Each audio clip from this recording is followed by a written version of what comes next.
SkippyJon Jones by Judy Schachner.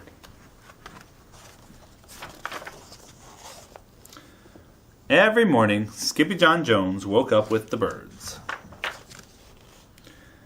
And this did not please his mother at all. "Get yourself down here right now, Mr. Kitten Britches," ordered Mama Junebug Jones. "No self-respecting cat ever slept with a flock of birds," she scolded, "or ate worms, or flew, or did his laundry in Mrs. Doohiggy's bird bath." The lecture went on and on as usual. "You've got some serious thinking to do before you leave this room, Mr. Fuzzy Pants," said his mother, "about just what it means to be a cat, not a bird, not a mouse, or a grouse, or a moose, or a goose, or a rat, or a bat. You need to think about just what it means to be a Siamese cat. And stay out of your closet," she added, closing the bedroom door.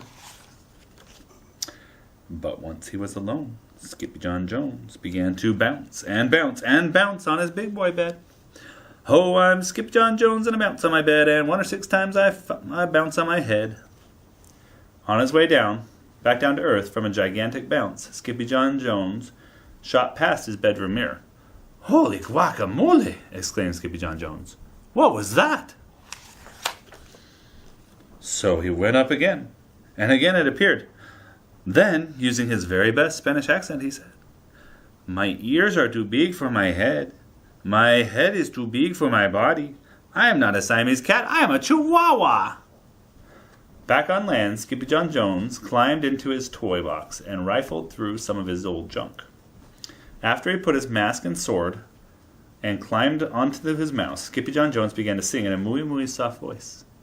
"My name is Skippito Frisquito. I fear not a single bandito. My manners are mellow, I'm sweet like the jello. I get the job done, yes indeedo."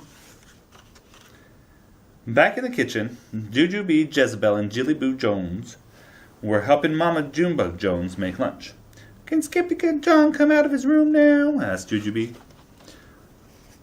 "No," answered Mama Junebug Jones. "Mr. Fluffernutter is still thinking." In fact, SkippyJon wasn't thinking about being a Siamese cat at all. With a walk into his closet, his thoughts took him down a lonesome desert road far, far away in old Mexico. Not long into his journey, a mysterioso band of Chihuahuas appeared out of the dust. "Ay caramba! Who goes there?" asked SkippyJon Jones. "We go by the name of Los Chimichangos," growled Don Diego, the biggest of the small ones. "Who are you?" "I am El Skippito, the great sword fighter," said SkippyJon Jones. Then the smallest of the small ones spoke up. "Why the mosquito, dude?" asked Poquito Tito. "I go incognito." "Do you like rice and beans?" asked Pintolito. "See, I love mice and beans," said Skippito. "He might be the dog of our dreams," whispered Rosalita. "Perhaps," said Tia Mia, "if he knows the secret password." Leaning toward Don Diego, El Skippito half sneezed, half spoke the secret password into the Chihuahua's very large ear. Chupi-choo! "Bless you," said Don Diego. "Gracias," said Skippito. "Then it is true," decreed Don Diego. "Yip, yippee, yippito, it's the end of Alfredo Bazito. Skippito is here, we have nothing to fear. Adios to the bad bumblebeeto." Then all the chimichangos went crazy locos. First they had a fiesta. Then they took a siesta.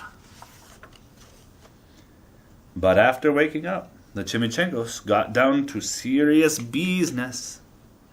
Using his paw, Don Diego drew a picture in the sand of the great bumblebeetle for Skippito to see. A hush fell over the chimichangos, so great that one could hear a whisker drop. "Alfredo Bazito," whispered the crowd. "El Blimpito, bumblebeetle bandito." "See," said Poquito Tito, "the bandito steals our frijoles." "Not your beans," cried Skippito, outraged. "See," Poquito continued, "red beans, black beans, Boston baked and blue, cocoa, coffee, kidney beans, pinto, and jelly too." "And now he comes for us," Poquito added. "Por qué?" asked Skippito. because we are full of the beans too." Then Don Diego stood tall, and in his most somber voice declared, "Yo quiero frijoles." "Huh?" asked Skipito. "The dude just wants his beans back," says Poquito Tito. "And you are the dog for the job." "Me?" asked Skipito. Then all the chimichangos turned toward Skipito, the great sword fighter. But poor Skipito had no time for a plan, because in the blink of an eye, a gigantic shadow darkened the landscape. "Vamos, Skipito, or it will be you, the bandito bolito," they cried.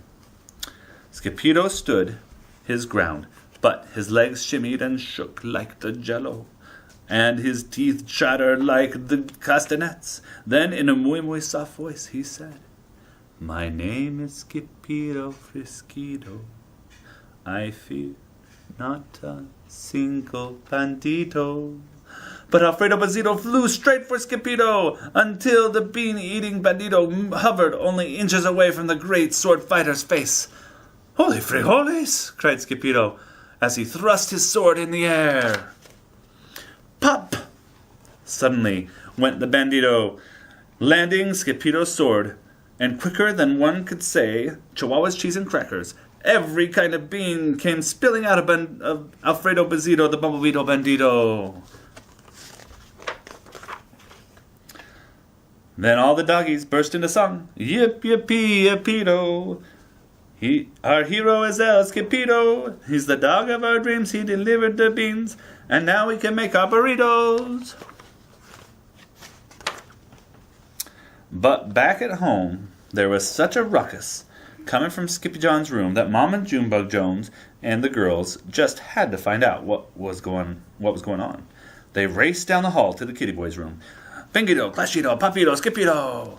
Just in time to see SkippyJon's closet exploding. Then out flew Candy, beanbag doggies, and the kitty boy with his birthday piñata on his head. "SkippyJon Jones!" everyone cried. "Hola, muchachitos!" he said in a muy soft voice. Mama Junebug Jones lifted up SkippyJon and covered his head with furry purry kisses. "What am I going to do with you, Mr. Cocoa Pugs?" She scolded. That night, when he was supposed to be going to sleep, SkippyJon began to bounce and bounce and bounce on his big boy bed. "Oh, I'm SkippyJon Jones, and I with a mind of my own, and I'll bounce on my bed for hours. I know I'm a cat, but forget about that. Say goodnight, SkippyJon Jones," called his mama. "Buenos noches, mi amigos," said SkippyJon Jones. The end.